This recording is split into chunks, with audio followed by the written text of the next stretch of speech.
My old familiar friend, addiction, paid me a visit this week. This is actually something I've been thinking about for quite a little while, weeks, probably a month, maybe more. Cameras. I'm addicted. It's a problem, I know. Camera that I film on here, the Panasonic G7, it's amazing, gets the job done. I've got a handful of micro four thirds lenses, but nothing that I've paid a huge amount of money for, and the G7 was actually quite inexpensive, so I don't feel all that bad in saying that I bought a Sony camera. I've seen a lot of people doing it. If you watch my second channel, you will probably have seen by now, I made a video where I talked all about this and tested it out, and here it is, the Sony A6300. Now you might be asking the question before we even get started here, Jordan, why did you buy the A6300, the A6300? The 6500 has been out for a couple of months now. I actually bought the 6500 also, and it just arrived today, whereas I've had the 6300 for a couple of days now. I thought the 6500 was gonna take a lot longer to get here because it seemed like it was out of stock everywhere. So now I'm kind of back and forth on which one I keep. We'll do another video on that one today. We're just gonna take a look at the 6300 because I have had a little bit of experience with it over the last couple of days. In fact, as you can see, it's out. It's here in my hand. I've been using it. But inside the box, of course, you're gonna get the camera itself with the attached lens. You get a whole bunch of paperwork, warranties, lenses information, and all that stuff you're never gonna read. The battery, which is already in the camera. And if you do end up picking up any of these Sony cameras, you probably ought to invest in a bunch of batteries. I've got a couple more coming tomorrow. You get a USB charging wall wart with an output of 5 volts at 1.5 amps, which means if you do want to, you can actually charge this using any micro USB charging adapter.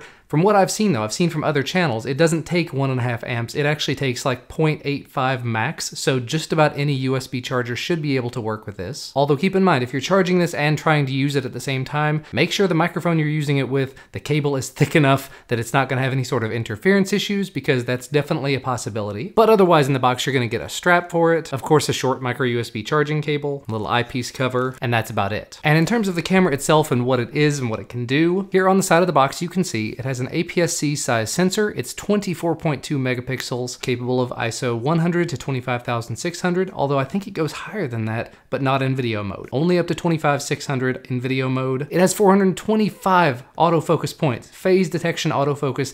That's really the one sort of downfall of the Panasonic cameras, is the autofocus in it is just not that great for me, and for a lot of other people. This can do a bunch of burst photos. I don't really do that many photos, so I'm not concerned with that. But more to the point, it does 4K video, XAVCS codec, full 1080p, up to 120 frames a second video. It has built-in Wi-Fi and NFC and all sorts of other fun stuff. And just going and taking a look at the camera, at the package that you would receive if you picked one of these up, it does come with this kit lens. It is a 16 to 50 millimeter f3.5 to 5.6 power zoom OSS lens, optically stabilized. Unfortunately, the body is not optically stabilized. There's no stabilization built into it, just into whatever lenses you put on it, which is one of the key reasons why people are gonna ask about moving to the 6500, because this one does not have built-in stabilization. You've got a little mini hot shoe on top, a pop-up flash there, there's just a button on the back, a couple of dials here on the back, customizable function buttons all around, an electronic viewfinder, a flip-up screen, unfortunately not a flip-out screen. It goes up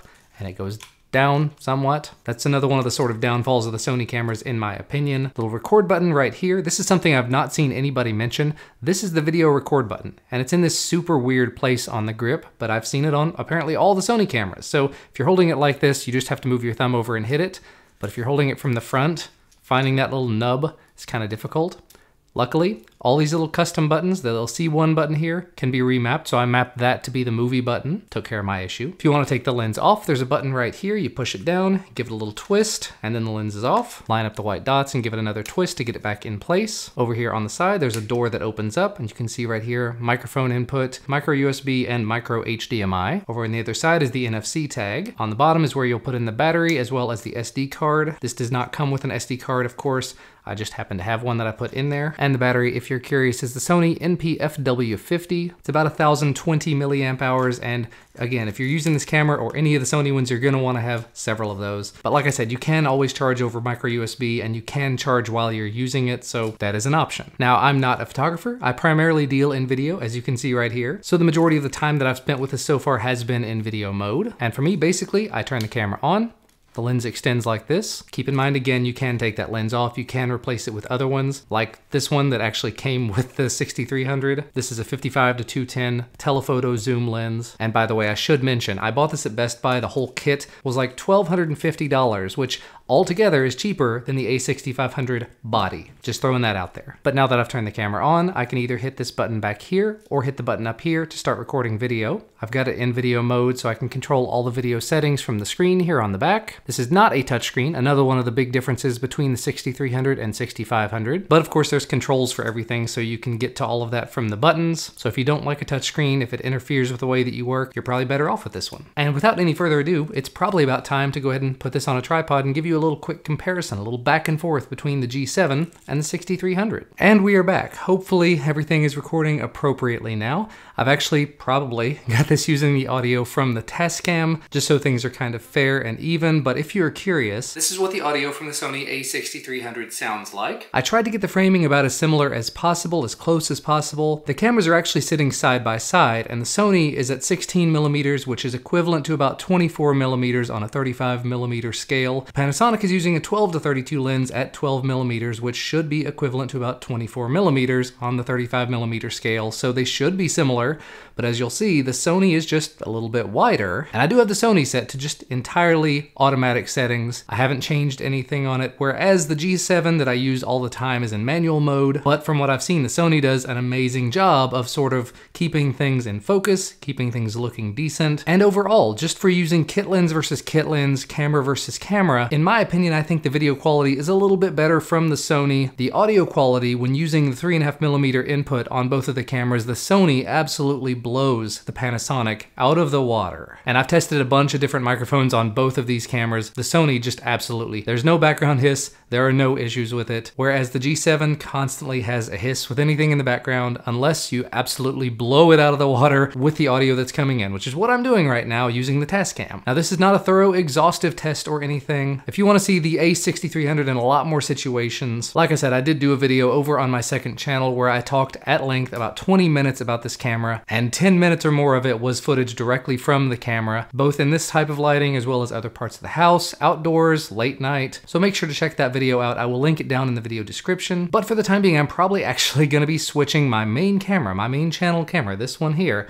over to using the Sony A6300, unless I decide to hang on to the A6500. But let's just be really honest here. The A6500, it's $1,400 for the body, and the biggest differences are a touchscreen and inbuilt stabilization, which would be nice, but it's not going to offer me the kind of stabilization that I would use for video, so it's not really that necessary. And that extra $400 goes a long way toward an additional telephoto lens like the 55 to 210 here, and a prime lens, and a wide angle converter, and a whatever else, and some batteries, and some other.